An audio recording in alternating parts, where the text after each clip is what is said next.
Pujilah Tuhan buat hari yang indah ini. Kita bisa bersekutu dengan Tuhan. Kita boleh memuji, menyembah Tuhan. Kita boleh bertemu dengan Tuhan.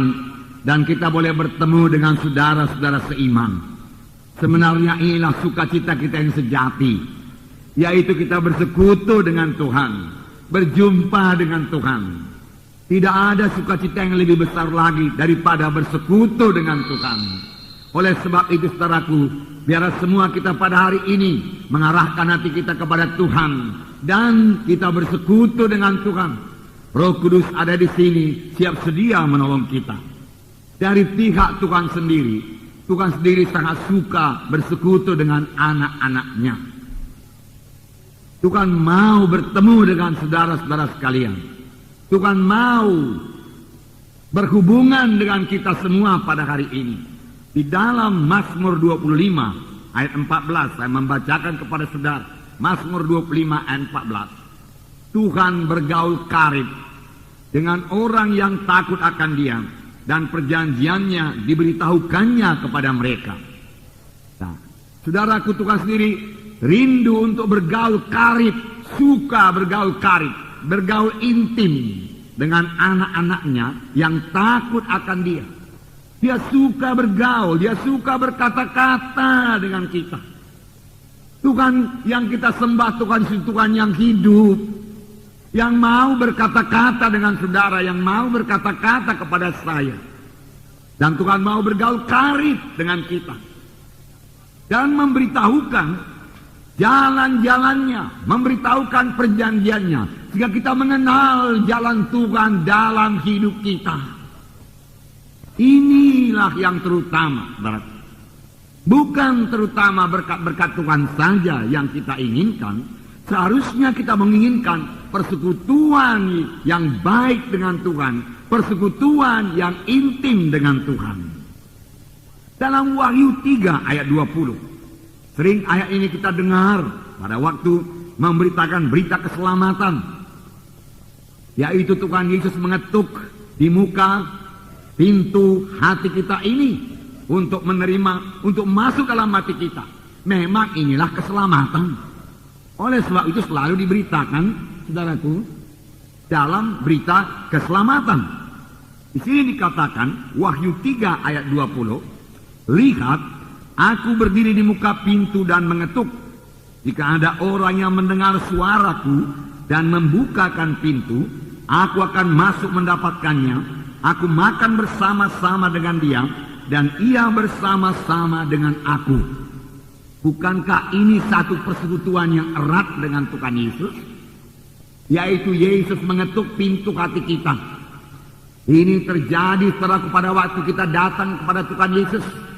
Lalu kita membuka pintu hati kita, dan Yesus masuk ke dalam hati kita. Inilah keselamatan, inilah hidup kekal. Barang siapa yang memiliki Yesus, dia memiliki hidup yang kekal. Barang siapa tidak memiliki Yesus, tidak memiliki hidup yang kekal. Firman Tuhan berkata. Tetapi tidak sampai di situ saja. Setelah Yesus masuk dalam hati kita, setelah kita lahir baru, yaitu setelah kita menjadi anak-anak Tuhan, dia tinggal dalam kita. Dia mau makan dengan kita, dia mau minum dengan kita, dia mau duduk bersama-sama dengan kita. Dia mau bercakap-cakap dengan kita. Dia mau bersekutu dengan kita. Sebenarnya untuk inilah kita diselamatkan Tuhan. Bukan sesudah selamat saudaraku kita menerima sebagai Tuhan dan Juru Selamat. Kemudian saudaraku kita tidak memperdulikan Tuhan lagi. Hidup suka hati kita renggang dengan Tuhan. Tidak, saudaraku, tidak. Cara yang kekasih dalam nama Yesus. Jadi persekutuan yang erat dengan Tuhan. Persekutuan yang erat dengan Tuhan. Dalam 1 Yohanes 1 ayat 3 dikatakan. 1 Yohanes 1 ayat 3. Juga dikatakan persekutuan. Apa yang telah kami lihat dan yang telah kami dengar itu, kami beritakan kepada kamu juga. Supaya kamu pun beroleh persekutuan dengan kami. Dan persekutuan kami adalah persekutuan dengan Bapa dan dengan anaknya Yesus Kristus. Ini Yohanes menuliskan, persekutuan kami adalah persekutuan dengan Allah dan persekutuan dengan anaknya Yesus Kristus. Hubungan kami adalah hubungan dengan Tuhan dan dengan anaknya Yesus Kristus. Karena kami memiliki hubungan dengan Tuhan Yesus, kita juga semua memiliki hubungan satu sama lain. Inilah yang sebenarnya diterangkan oleh ayat ini. Karena semua kita bersekutu dengan Yesus, atau dengan kata lain yang lebih intim lagi, semua kita telah menjadi satu dengan Yesus. Maka semua kita satu dalam Tuhan, lalu kita satu sama lain juga boleh bersekutu satu sama lain. Amin, saudaraku. Nah, Tuhan suka sekali persekutuannya demikian. Dari mulanya, ini dimulai dari Taman Eden. Tuhan menjadikan manusia Adam dan Hawa. Setelah itu Tuhan datang ke dalam Taman Eden, mengunjungi Adam dan Hawa, berkata-kata dengan Adam dan Hawa. Tetapi kemudian persekutuan yang begitu indah dengan Tuhan terputus. Karena apa? Karena dosa. Dosa memang memutuskan hubungan kita dengan Tuhan sampai sekarang. Sekarang juga setiap anak Tuhan yang berdosa, saudaraku, maka persekutuannya dengan Tuhan mulai terganggu. Hubungan yang manis dengan Tuhan mulai renggang dengan Tuhan. Saudara, anak Tuhan tersebut harus mengaku semua dosanya dan bertobat. Lalu Tuhan akan mengembalikan persekutuannya indah kepada anak Tuhan tersebut. Sesudah itu, marilah pelihara persekutuannya indah dengan Tuhan. Bahkan persekutuan ini bertambah hari bertambah dekat, bertambah hari bertambah intim. Karena bertambah kita bersekutu dengan Tuhan, bertambah kita mengenal Tuhan. Sebenarnya tanpa bersekutu dengan Tuhan, tanpa memiliki perhubungan yang erat dengan Tuhan, kita tidak akan pernah mengenal Tuhan. Kita mengenal dari jauh saja, luaran saja. Dan jangan lupa saudara-saudara kita ini mempelai Kristus. Bagaimana kalau seorang istri tidak mengenal suaminya? Bagaimana seorang suami tidak mengenal istrinya?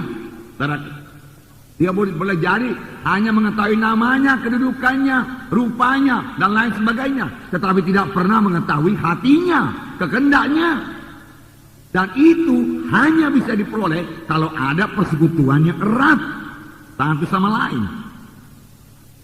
Nah, sesudah hubungan manusia dengan Tuhan terputus, Yesus saudaraku pergi ke kayu salib untuk memulihkan hubungan tersebut di atas. Saudara melihat bagaimana sengsara Tuhan Yesus supaya manusia ini boleh kembali ke sorga, supaya manusia ini boleh bersekutu dengan Tuhan, supaya manusia ini boleh mengenal Tuhan lagi.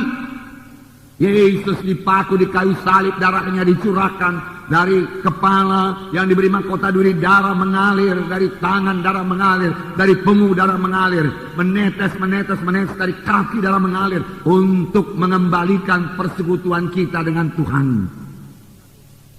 Supaya kita yang telah mati dalam dosa hidup lagi dan boleh bersekutu dengan Tuhan, boleh bersekutu dengan Tuhan, boleh bertemu dengan Tuhan.